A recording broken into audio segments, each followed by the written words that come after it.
Boa tarde, bem-vindos ao terceiro encontro da 18ª edição do ciclo de palestras em Ciência Animal. Eu sou a professora Fernanda Gosway e, em nome da comissão organizadora do evento, que envolve o curso de graduação em Medicina Veterinária, o programa de aprimoramento profissional em Medicina Veterinária e o programa de pós-graduação em Ciência Animal da Universidade de Franca, eu agradeço a presença de todos e, de antemão, convido a palestrante Giovana Aparecida de Oliveira, a qual é médica veterinária, formada pela Universidade de Franca e atualmente ela é mestranda no programa de pós-graduação em ciência animal. Giovana, muito obrigada pela sua participação e fique à vontade na sua apresentação. Olá, boa tarde a todos.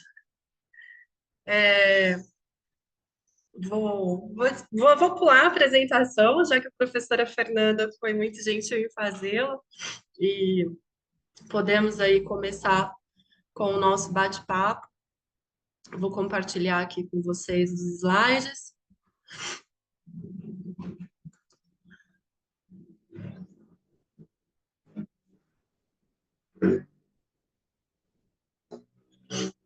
Bom, o tema que eu escolhi para falar com vocês é bem-estar animal e as 5 liberdades. E uma das principais razões por eu ter escolhido esse assunto, para a gente conversar um pouquinho, é o fato dele ser muito pouco falado e, por vezes, sequer mencionado durante a graduação. E eu vou mostrar aqui para vocês o quanto a sociedade mundial se preocupa com o bem-estar animal e exige cada vez mais, como sociedade consumidora, um olhar voltado para isso. O que é bem-estar animal? Muitos podem pensar que esse termo, bem-estar animal, é algo da sociedade moderna. No entanto, ele foi cunhado em 1965. Nesse ano, o governo da Inglaterra criou, dentro do Ministério da Agricultura, um comitê para avaliar as condições em que os animais eram mantidos no sistema de criação intensiva.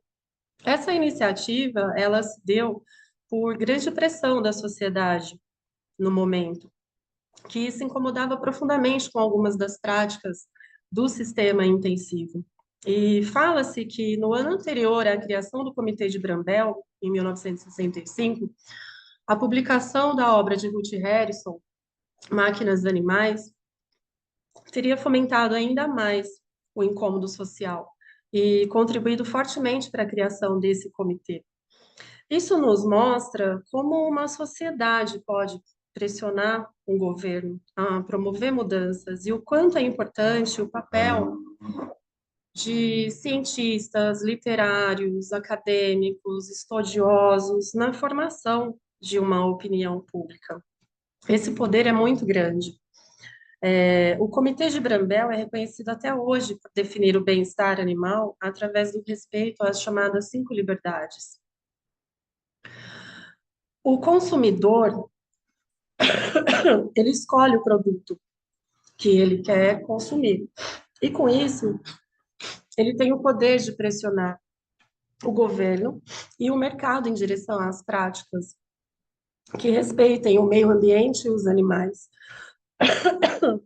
Em 1965, na Inglaterra, a sociedade consumidora se incomodava com práticas como o corte de bico de aves em criação, o corte do rabo de suínos, ambientes muito pequenos e inadequados na criação.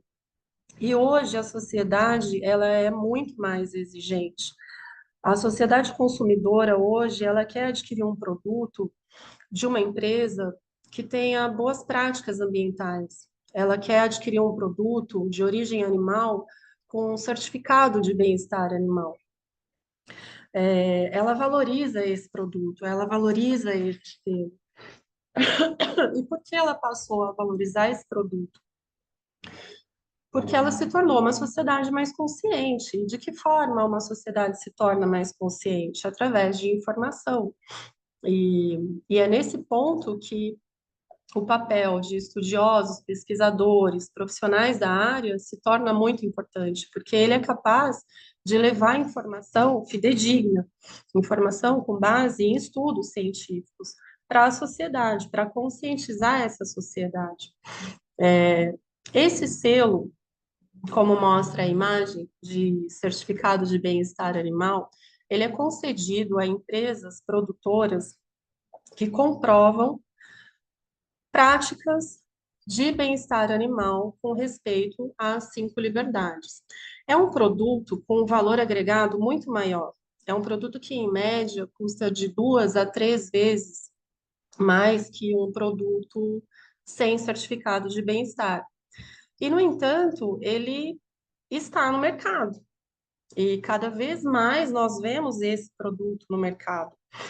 E se ele está no mercado, é porque existe um consumidor. Caso contrário, não estaria. E nós vemos uma evolução de consumo nesse sentido. Nós vemos esse consumidor como um futuro mesmo. Felizmente, como um futuro. E o que são essas 5 liberdades? O Comitê de Brambell, ele traz as 5 liberdades como medidores de bem-estar. Porque bem-estar é um conceito amplo, que diz respeito tanto às condições físicas quanto mentais dos animais. E as 5 liberdades, elas norteiam esse bem-estar, como se fossem diretrizes. Elas não se esgotam em si. Então, é, como eu posso falar para vocês, elas não são. Me fugiu a palavra agora, mas elas, assim, elas não se exaurem em si. Elas são medidores, é algo muito mais amplo do que elas, sim. Então, as 5 liberdades são conhecidas como a liberdade de fome e sede, a liberdade de medo e estresse, a liberdade de desconforto, liberdade de doenças e ferimentos e liberdade para expressar seu comportamento natural. A empresa produtora de animal ou produtos animais que tem essa, esse certificado de bem-estar, ela passa por todas essas 5 liberdades. De que forma? Quando nós falamos em liberdade de fome e sede, nós estamos falando em nutrição adequada. Então, nós estamos falando, para cada fase de vida do animal existe uma nutrição adequada. Para cada situação peculiar existe uma nutrição adequada. Então, a gestante tem uma nutrição diferente da não gestante. A lactante tem uma nutrição diferente da não lactante. E isso envolve o coxo onde você vai oferecer o alimento, o coxo onde você vai oferecer a água, o material desse coxo, a frequência de higiene desse coxo. O medo e estresse, o produtor ele pensa, quando ele pensa em produzir, ele escolhe o animal que ele vai produzir e a forma como ele vai produzir. Então ele vai pensar se vai ser a pasto, ele vai escolher um tipo de animal. Se vai ser num sistema intensivo fechado, vai ser outro tipo de animal.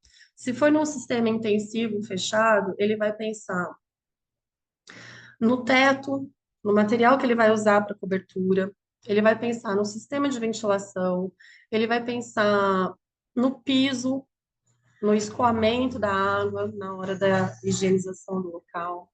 Ele vai pensar na cama que o animal vai dormir, na altura do coxo, tudo para quê? Para evitar doenças, evitar ferimentos, evitar o desconforto térmico.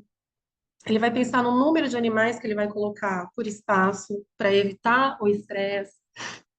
Então, quando eu digo isso, eu estou querendo mostrar para vocês que as 5 liberdades, elas são só um norte mesmo, e que não exaurem em si. E o assunto é extremamente complexo e amplo.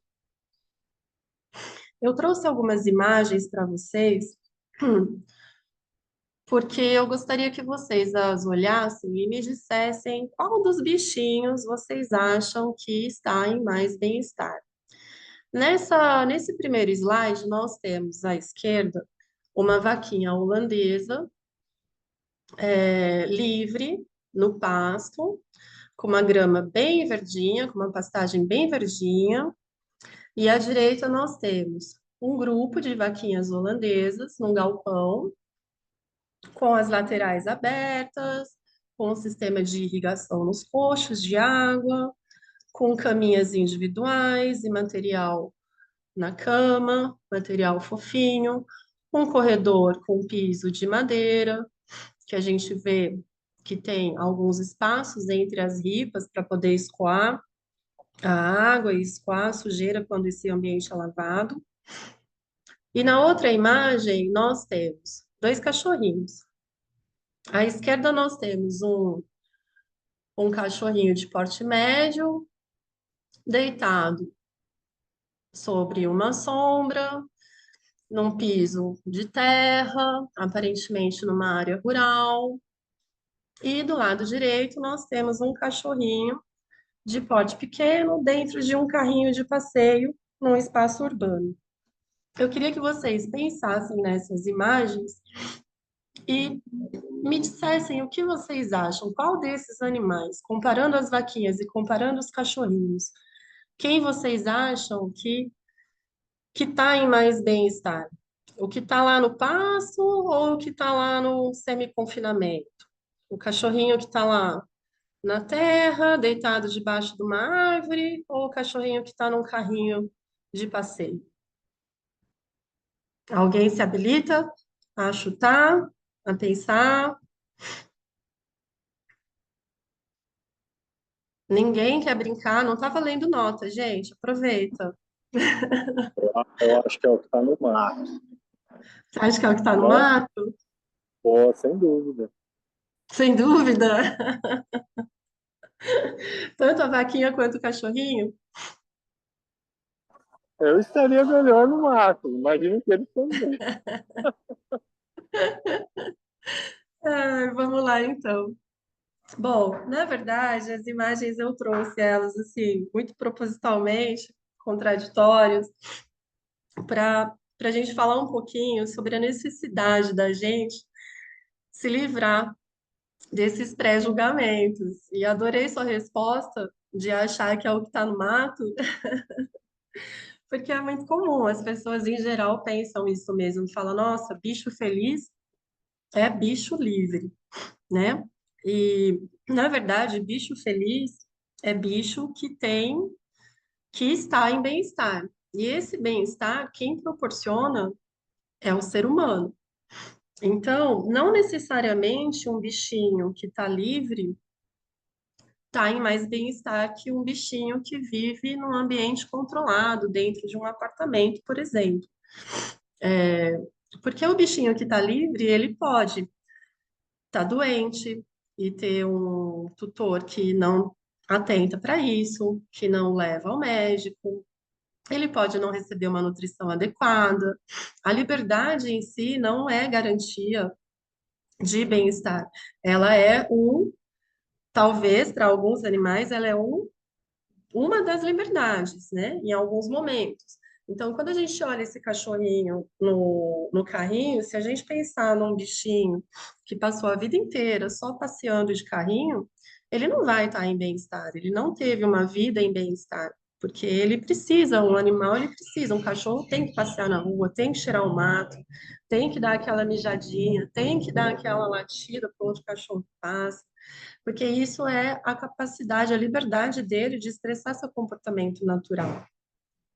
No caso da vaquinha, vamos voltar para a imagem dela, a mesma coisa. Essa vaquinha holandesa, se esse pasto for aqui no nosso país, eu já consigo dizer que ela não está em completo bem-estar. Por quê? Porque uma das suas liberdades, que é a liberdade de desconforto, no caso térmico, não estaria sendo atendida. Ela é uma espécie que precisa de um ambiente mais fresco. Então, se esse pasto for na Europa, essa liberdade de desconforto térmico, eu sei que ela está tendo garantida, mas se for aqui no nosso país, eu já posso dizer que não. Por isso que nós produzimos leite a partir de vaquinhas holandesas em sistema intensivo. porque nós precisamos, ela é um bichinho que precisa de uma temperatura controlada e adequada para ela, porque ela não é originalmente nossa, né? Ela vive na Europa. Aqui, os cachorrinhos, eu conheço os dois, então eu posso dizer que os dois estão em bem-estar. E é um exemplo muito bonitinho, porque vivem em ambientes completamente diferentes. O da esquerda é o Bolt, ele mora no sítio do meu irmão e ele vive super em bem-estar. Por quê? Porque meu irmão faz controle de ecto e endoparasitas, dá uma boa nutrição para ele, dá carinho sempre que vai. Sempre que aparece qualquer coisinha, leva ele ao médico, trata. E o cachorrinho da direita é o Duquinho, que foi meu cachorrinho por quase 15 anos e viveu em muito bem-estar. E ele ganhou esse carrinho quando ele ficou mais velhinho. Ele tinha uma condição cardíaca e que, quando mais velho, se agravou. E então eu comprei o carrinho para ele poder passear mais do que ele poderia a pé. Então ele passeava a pé também, mas quando chegava um ponto que eu achava assim, já tá, já foi demais, então agora vamos passear de carrinho, porque ele adorava uma rua. Eu costumo dizer que feliz o homem que um dia olhou para o seu animal de estimação no quintal e decidiu dividir o interior da sua casa com ele. E eu digo isso por experiência própria, com os anos todos que eu vivi com o Duque. Quanto mais próximo de um animal de estimação nós vivemos, mais nós aprendemos sobre amor, sobre respeito. Eles, eles são pura alegria, eles são pura felicidade sempre que você chega, né? Eles nos ensinam o conceito de amor incondicional que nós humanos temos muita dificuldade em entender e aplicar. E quanto mais próximo você está do seu animal de estimação, mais você aprende sobre isso e você, consequentemente, se torna um ser humano melhor para você, para o seu semelhante, para a sua comunidade. Você começa a olhar para ele e, consequentemente, você começa a olhar para outras diferenças sociais. Essa proximidade da relação do homem com o animal de estimação também traz muitos benefícios para o animal de estimação, no sentido que, se você tem um cachorrinho, não vou falar de cachorrinho, não de gatinho, porque o gatinho já tem peculiaridades mais específicas, né? Quando você tira o seu cachorrinho lá do quintal e divide a sua casa com ele, qualquer alteração comportamental dele, qualquer alteração fisiológica, qualquer afecção que surge nele, você é capaz de perceber muito mais rapidamente, porque vocês estão em convívio, vocês estão ali toda hora se vendo, toda hora se trombando dentro de casa, convivendo, essa convivência é mais próxima.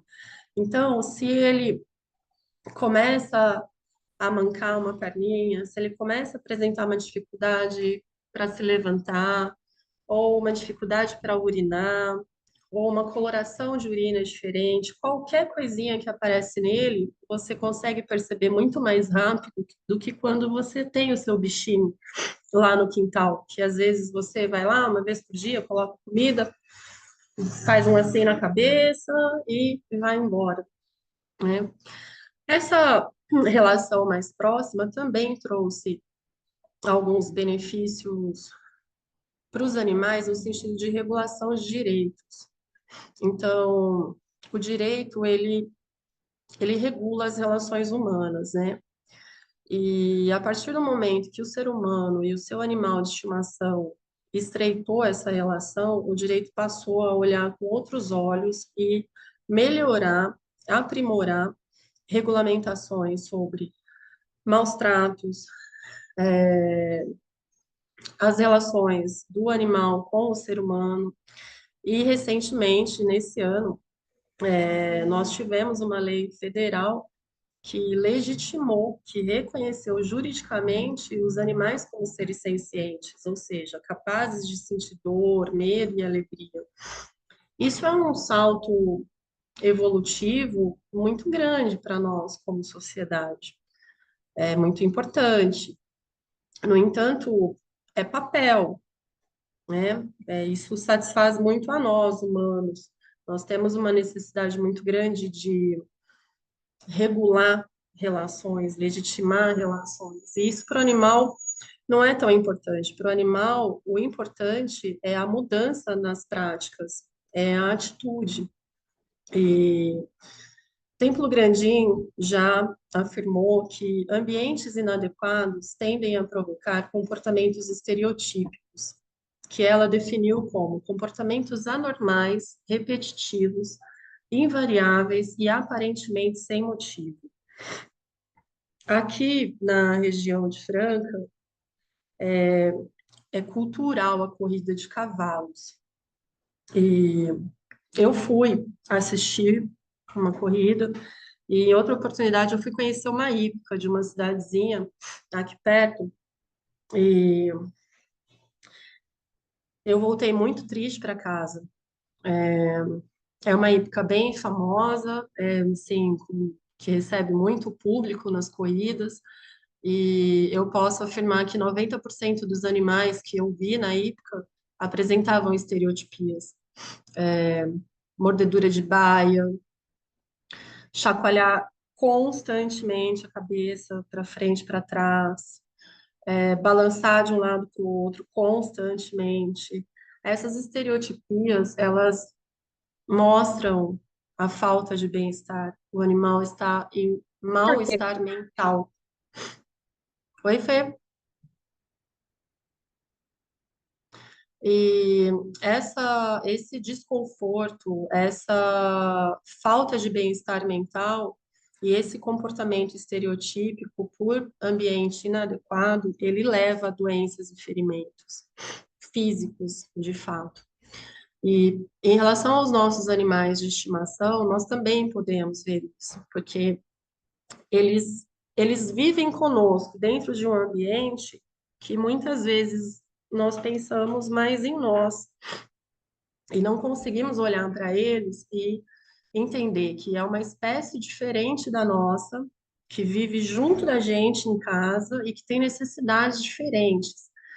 E esses erros, na verdade, eles são cometidos por falta de informação. E essa falta de informação é responsabilidade nossa, como médicos veterinários, como profissionais que trabalham direto ou indiretamente com os animais. Então, a brincadeira fora de um tapete, o corre-corre num piso liso, o deixar o seu bichinho pular e descer do sofá, você comprar uma ração excelente, mas você não seguir a orientação nutricional que vem na embalagem, tudo isso você está faltando com bem-estar para o seu bichinho. E não é por falta de amor, é falta de informação mesmo. E o nosso papel como médicos veterinários, zootecnistas, cientistas, pesquisadores, é muito importante para os animais e para a sociedade. Eu digo que tudo aquilo que você pesquisa no seu laboratório, tudo aquilo que você descobre no experimento, é muito importante a publicação numa revista científica, é fundamental, mas é mais importante ainda a divulgação disso para o público leigo, numa linguagem que esse público possa entender. Então, fala para o seu vizinho, conta para o seu vizinho, conta para sua mãe que você descobriu, conta para todo mundo que você aprendeu.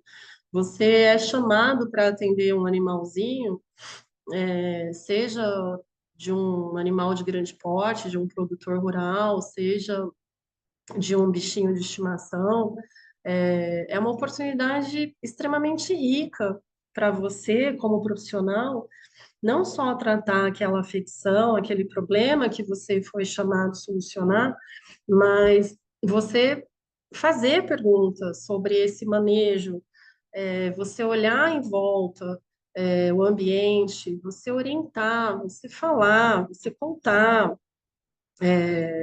Eu vejo muitos colegas, tanto colegas que já estão há muito tempo na profissão, como colegas que se formaram recentemente, e com muito pouca fé nisso, né? Então, assim, ai, Gi, nossa, eu tô cansado, não adianta falar, adianta falar assim, às vezes não adianta naquele momento, para aquela pessoa, mas nós não podemos desistir de falar, até porque é a nossa obrigação ética como profissionais, né? E eu digo que bicho feliz é humano feliz, e humano feliz é mundo feliz. Parece bobo, mas não é.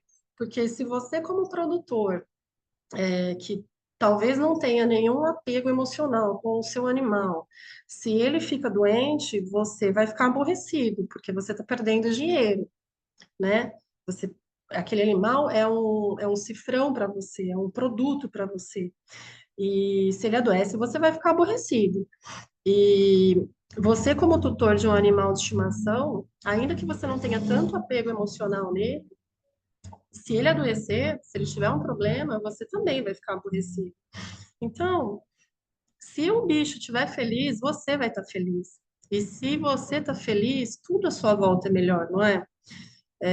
Quando a gente está feliz, a gente não é melhor em tudo. A gente não é melhor no trânsito, a gente é mais tolerante com as pessoas, a gente chega sorrindo mais no trabalho, a gente é mais tolerante no trabalho.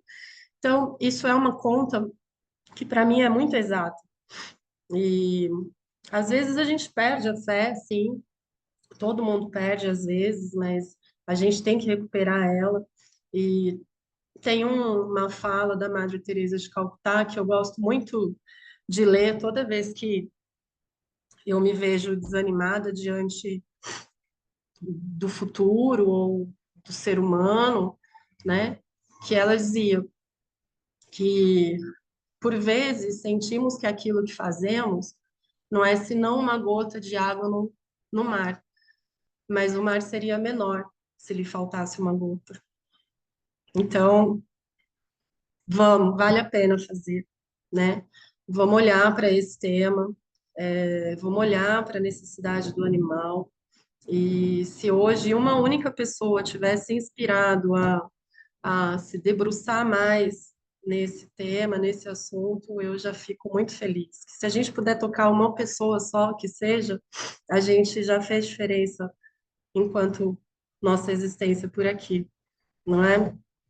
E quero agradecer primeiro ao Duquinho, obviamente, porque foi por causa dele que eu fui estudar medicina veterinária, e foi por causa dele que eu ingressei no programa de pós-graduação em ciência animal como mestranda. Então, ele vai estar sempre comigo e eu vou estar sempre muito grata, eternamente.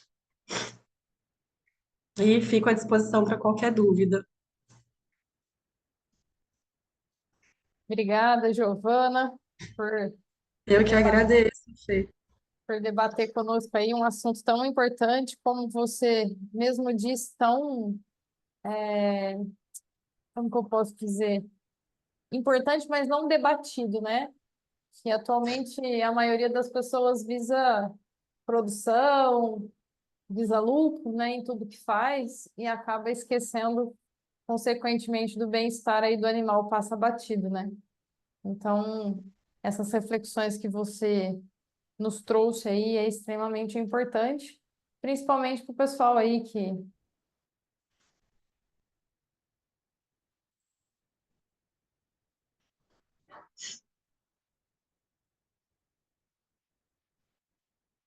Fê, travou seu.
Gente, a professora Fernanda desconectou um pouquinho, nós estamos aguardando ela retornar, porque caiu a energia lá na universidade.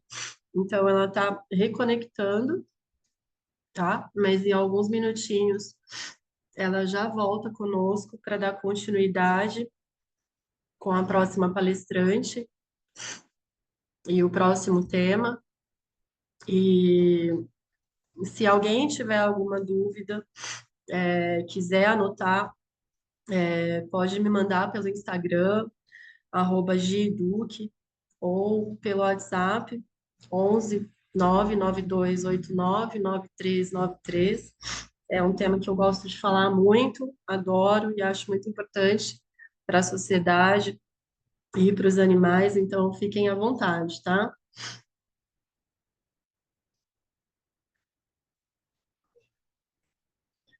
Bom, eu vou, seguindo o pedido da professora Fernanda, eu vou finalizar a minha parte e pedir para a Budóia começar, tá? Então eu vou minimizar, vou sair da câmera, tá, Budóia?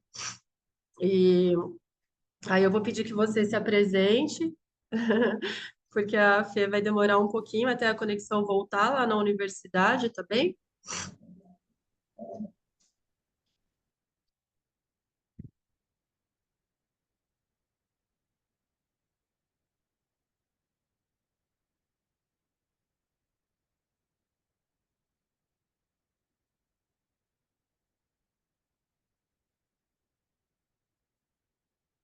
Então, vocês estão me ouvindo?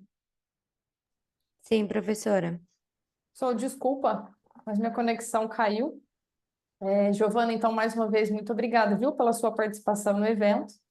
E dando continuidade, então, eu gostaria de convidar a Letícia Budóia de Oliveira, que é médica veterinária pela Fafran, e atualmente ela é aprimoranda no programa de aprimoramento profissional em medicina veterinária da Universidade de Franca, na área de clínica médica de pequenos animais. E hoje a Budóia vai discorrer um pouquinho para nós sobre os parâmetros fisiológicos dos filhotes caninos. Letícia, muito obrigada pela sua participação. Fique à vontade. Boa apresentação. Boa tarde, gente. Tudo bem? Vou compartilhar minha tela para a gente começar a falar desse assunto que é tão importante. Tudo ok? Gente, os parâmetros fisiológicos dos filhotes caninos é um tema muito importante a ser discutido e pouco se falado, ainda mais quando a gente pensa em clínica médica, porque todos acham que os filhotes são apenas adultos pequenos e usam os mesmos parâmetros de adultos para com os filhotes. E eles têm particularidades completamente diferentes, fisiologias completamente diferentes de um animal adulto. E hoje eu gostaria de trazer essas particularidades, mostrar para vocês essas pequenas diferenças e para nos tornar médicos veterinários melhores e atender, saber atender o neonato quando ele chega na clínica. A princípio, vamos começar com a temperatura dos neonatos. Os neonatos, eles apresentam oscilação de temperatura conforme eles vão crescendo. Ao nascimento, eles apresentam cerca de 34,7 a 37,2. Então, uma diferença completamente diferente de um animal adulto, por exemplo. Durante sua primeira semana de vida, a temperatura já começa a dar uma estabilizada, ficando entre 36,1 a 37,8. Durante a segunda semana de vida, a gente já tem a temperatura em níveis normais de adultos. Mas em qual período mesmo que a temperatura será regularizada? No final da quarta semana, que eles vão ficar mais estáveis e parar essa oscilação de temperatura. Mas vamos entender por qual motivo que a temperatura oscila tanto. Os filhotes, eles são incapazes de realizar a termorregulação até sua segunda semana de vida e são considerados animais psilotérmicos. Então, o que que é isso? Eles dependem da temperatura do ambiente para manter a sua. Então, a sua temperatura varia com a do ambiente, porque eles não são capazes de manter a termorregulação, assim como um animal adulto devido à imaturidade do sistema de termorregulação. eles não têm o controle hipotalâmico necessário. Tá, muitas informações diferentes. Vamos lá, vamos tentar entender.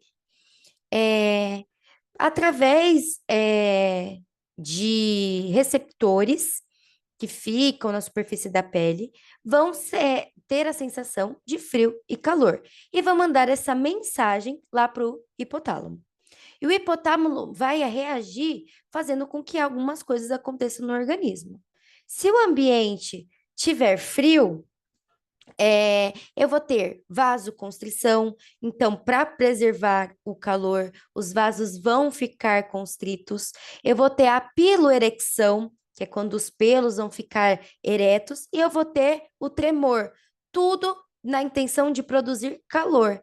E se um ambiente estiver quente, eu vou ter o contrário, eu vou ter uma vasodilatação para maior troca gasosa, eu vou ter um animal ofegante, eu vou ter um animal que tem mudança de comportamento. Então, quando a gente vê aquele animal procurando uma sombra fresca, ou quando eles deitam com a barriga no chãozinho gelado. Então, essas mudanças de comportamento vêm de uma resposta lá do hipotálamo.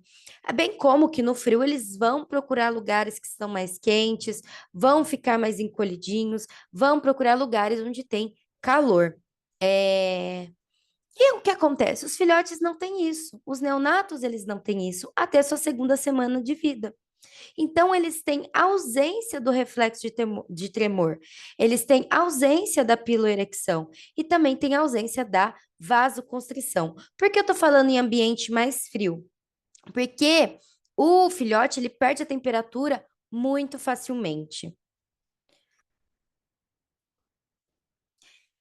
Outros fatores que dificultam a regulação da temperatura no neonato é que eles possuem baixa gordura subcutânea, então tem pouco isolamento térmico, bem como a sua superfície corporal é maior do que seu peso, fazendo com que haja maior perda de calor.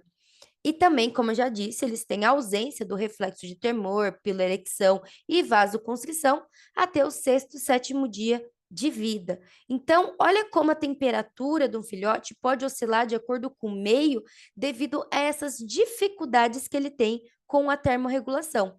Então, durante esta fase, ele depende da temperatura da mãezinha para se manter aquecido, para se manter na temperatura fisiológica e manter toda a sua homeostasia, manter todo o seu metabolismo. E quando a gente fala de filhotes órfãos, o que acontece muito na clínica, a gente tem que controlar o ambiente externo deles. Temos que controlar até a quarta semana de vida deles, porque como foi falado no primeiro slide, eles só vão conseguir manter a temperatura estável a partir do final da quarta semana de vida. E nós, como médicos veterinários, como os clínicos, temos que ajudar esse animal para com a temperatura até a quarta semana de vida, com sistemas, mecanismos externos. Quais são esses mecanismos que a gente pode pensar? Em incubadora, em tapetes térmicos, em lâmpadas, mas que elas não fiquem diretamente no filhote, porque pode causar queimadura, mas um ambiente com lâmpadas que pensando no aquecimento. Também pensamos em bolsas quentes e que devem ser trocadas constantemente e que de maneira que elas não perfurem e molhem o filhote, como aquelas luvinhas que a gente usa. Então tem que tomar muito cuidado. E também tem que tomar cuidado com a temperatura ambiental e o ambiente que esse filhote vai ficar. Então, a temperatura do ambiente deve ser, na primeira semana, de 32 graus, porque eles dependem disso para manter a sua temperatura. Então, nós, como os médicos veterinários, cuidando de neonatos órfãos, temos que manter essa temperatura. Então, cuidado com a incubadora, cuidado com as luvinhas, cuidado com as lâmpadas e manter na primeira semana até 32 graus. Com o passar do tempo, conforme eles vão se desenvolvendo e dando maturidade nesse sistema de termorregulação, a temperatura ambiental vai diminuindo gradativamente. Então, até chegar a 27 graus. Então, de 32 graus que está na primeira semana até 27 graus no final da quarta semana, o ambiente deve ser controlado, sem corrente de água fria, sem possibilidade do neonato ficar molhado, pois a perda de temperatura é muito rápida e a hipotermia, ela é fatal, ela pode ser fatal para o filhote. Então, temos que tomar muito cuidado com essa situação. Falando nela, falando na hipotermia, nós temos que ver o que que ela causa no organismo do animal. Ela vai comprometer negativamente a imunidade, a digestão e a assistência materna. Quando um filhote está com a mãe, está com toda a ninhada e ele fica hipotérmico, a mãezinha tem o caráter de isolá-lo dos outros filhotes, piorando ainda mais a sua condição. Então, nós, como médicos veterinários, quando estamos cuidando de uma ninhada, também temos que tomar cuidado ao ver esse tipo de situação. Ao ver esse tipo de situação. A temperatura retal, quando ela chega a um nível inferior ou igual a 35 graus Celsius, o filhote vai começar a apresentar algumas alterações. Primeiro, que ele não vai ter mais o reflexo de sucção. E uma das maneiras de manter a temperatura é ingerindo leite materno ou ingerindo as fórmulas pré-preparadas e aquecidas na temperatura certa, que variam de 4 a 5 graus Celsius. Então, como ele fica sem esse reflexo de sucção, a sua condição clínica começa a piorar cada vez mais. Bem como o filhote começa a aumentar sua taxa respiratória. Então, começa a respirar mais, mais e mais, diminuindo a frequência cardíaca. Então, o que que a gente tem de caso clínico? Como que vai estar o quadro clínico desse paciente? Ele vai estar com um gasto energético maior, devido àquela respiração, e não vai estar consumindo glicose para transformar em energia. Consequentemente, eu vou levar uma hipóxia tecidual e a uma acidose metabólica e, posteriormente, a morte. Quais são os sinais de hipotermia? Quando a temperatura retal ela chega a nível inferior de 35 graus Celsius. Então, faça a temperatura, o filhote deve ser monitorado constantemente. E quando a sua temperatura corporal chega a um nível inferior de 35 graus Celsius, já é extremamente preocupante. Bem como ele vai apresentar flacidez muscular. Quero que vocês observem nessa foto como o filhote está molinho ao aferir a temperatura. A sua frequência cardíaca vai estar diminuída e a sua força cardíaca também. E bem como, ao pegar o animal, você vai sentir frio ao tato. E aí que nós temos que intervir, reaquecer esse animal e tentá-lo ajudá-lo da melhor forma possível para restabelecer os parâmetros fisiológicos. Outro parâmetro que é diferente de um animal adulto é a frequência cardíaca dos neonatos. Os neonatos têm a frequência cardíaca muito alta, diferente da dos adultos. É superior a 200 batimentos por minuto. E os valores cardíacos vão variar com o tempo de vida. Conforme eles vão crescendo, vão se desenvolvendo, as coisas vão mudando um pouquinho até chegar ao nível de um animal adulto, também em aproximadamente 4 meses. No primeiro dia de vida, ao nascimento, os batimentos variam de 200 a 250 batimentos por minuto. Na primeira semana, 220 e na segunda semana, 212 batimentos por minuto. Mas por quê? Vamos entender o porquê que os batimentos são tão altos nos filhotes, né? São nos níveis tão elevados. Vamos começar a partir da reflexão de que um filhote neonato, ele tem baixa pressão sanguínea, bem como um volume sanguíneo muito pequeno. Uma coisa que eu vou fazer um adendo, qualquer hemorragia em um filhote, em um neonato, é o suficiente para causar choque hipovolêmico. Então, tem que tomar muito, muito, muito cuidado ao manusear esse filhote, tá bom?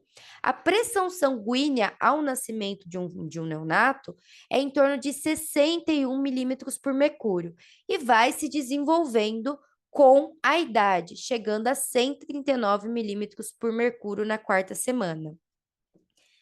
E ele apresenta menor resistência vascular periférica, fazendo com que não consiga direcionar o sangue para regiões periféricas, das regiões periféricas para órgãos-alvos, como cérebro, coração e fígado.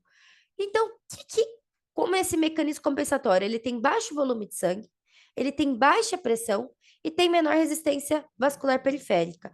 Como que o neonato se mantém vivo? Aumentando a frequência cardíaca. É graças à frequência cardíaca alta que ele consegue manter a pressão sanguínea e consegue fazer a perfusão tecidual. Então, por esse motivo que a frequência cardíaca é alta em filhotes.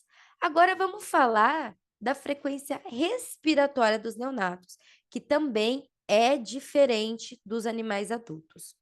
A frequência respiratória de neonatos vai de 15 a 35 movimentos respiratórios por minuto, e até da primeira até a quarta semana de vida.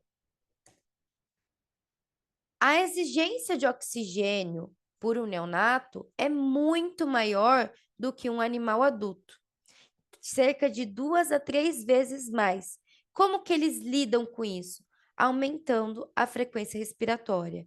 Então, como a demanda de oxigênio é maior, eles mantêm a taxa respiratória basal de 2 a 3 vezes mais do que a de um adulto. E uma coisa muito importante: qualquer afecção respiratória que diminua a inspiração e a expansão pulmonar vai exercer um impacto negativo nas trocas gasosas, porque eles dependem de alta demanda de oxigênio. Então, qualquer afecção respiratória vai ser muito negativa para o filhote, vai ser muito negativa para manter a perfusão dos órgãos vitais. Então, temos que tomar cuidado. Temos, como clínico, saber analisar, saber interpretar e saber ajudar adequadamente. E outra coisa muito importante é que há diferença entre os valores laboratoriais.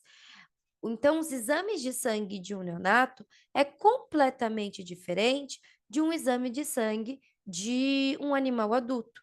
E temos que entender por que isso acontece. O hematócrito e a hemoglobina de um filhote se encontram em níveis normais no nascimento de um adulto. Porém, rapidamente, na primeira semana de vida, eles já vão caindo. A queda do hematócrito nessa primeira semana de vida é denominada de anemia fisiológica, e ela é dada por conta que tem rápida expansão do volume plasmático, então o volume plasmático vai estar aumentando por conta do início da ingestão do colostro, aumento da destruição dos eritrócitos fetais, e bem como o crescimento de um filhote é muito rápido. Então, o filhote está crescendo rapidamente, eu ainda estou destruindo as hemácias que são fetais, e o volume plasmático está aumentando. Fora que a meia-vida dessas células tem um tempo menor, são mais curtas do que a de um animal adulto. E o ritmo de produção também é menor. Então, elas se destroem mais rápido e a produção é menor. Por isso que em filhotes neonatos a gente vai ver um nível de hemoglobina e hematócrito diminuídos. E se nós, como clínicos, não soubermos interpretar adequadamente, vamos falar que esse animal está em anemia, sendo que é algo fisiológico. Outra coisa muito importante é que ele tem grande quantidade de reticulócitos. Reticulócitos são aquelas hemácias jovens que têm alta atividade eritropoética. Então, os adultos comumente apresentam um nível de reticulócitos de 2%. Isso eu falo na fisiologia normal, na homeostasia. Agora, os filhotes, eles vão apresentar cerca de 7 a 10% nos primeiros meses de vida de reticulócitos. Então, é um nível muito mais alto. Bem como eles vão apresentar umas hemácias maiores, e, consequentemente, vai fazer com que o nível de volume corpuscular médio, que é o VCM, seja elevado, porque as hemácias são maiores em filhotes. E também pode ter a presença de os eritrócitos nucleados, que vão estar presentes no primeiro mês de vida.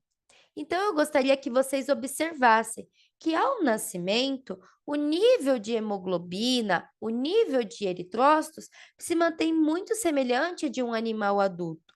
No entanto, ao passar da primeira e segunda semana, eu já tenho uma queda brusca. E é nisso que, quando a gente faz um exame no filhote, se não foi observado, vamos fazer um falso diagnóstico de anemia, sendo que é um processo fisiológico, tá bom? Bem como eu gostaria que vocês observassem o número de leucócitos, como que ele vai crescendo. Isso se dá pela ingestão de colostro, por conta da imunidade materna, e os leucócitos, eles são níveis maiores em filhotes. No entanto, a literatura ainda nos falta muitos estudos para afirmar por que esses leucócitos são altos, porque o nível de bastonetes, por exemplo, são altos em filhotes. Necessita-se de mais estudo para investigar mais essa área. Outras particularidades laboratoriais que eu acho válido a gente comentar sobre valores sanguíneos. Quanto ao bioquímico, quando a gente vê FA aumentada, a fosfatase alcalina aumentada, que erroneamente é atribuída a algum problema hepático, a gente tem que pensar que no filhote é diferente. Porque a FA, ela tem parte também, essa enzima, ela também tem parte em crescimento ósseo. Ela fica elevada em crescimento ósseo. E o filhote, o neonato, ele está em constante desenvolvimento. Então, a fosfatase alcalina pode vir alta do filhote, bem como os fósforos, por conta do crescimento ativo dos ossos.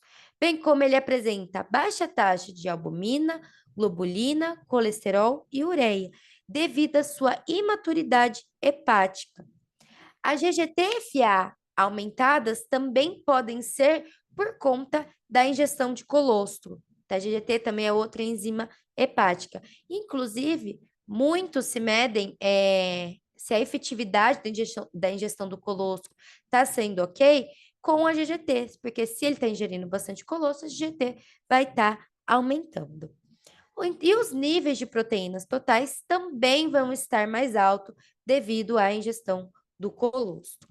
Então, olha quantas particularidades, quantas diferenças de parâmetros fisiológicos a gente tem de um animal neonato, que a gente fala até o primeiro mês de vida, para um animal adulto.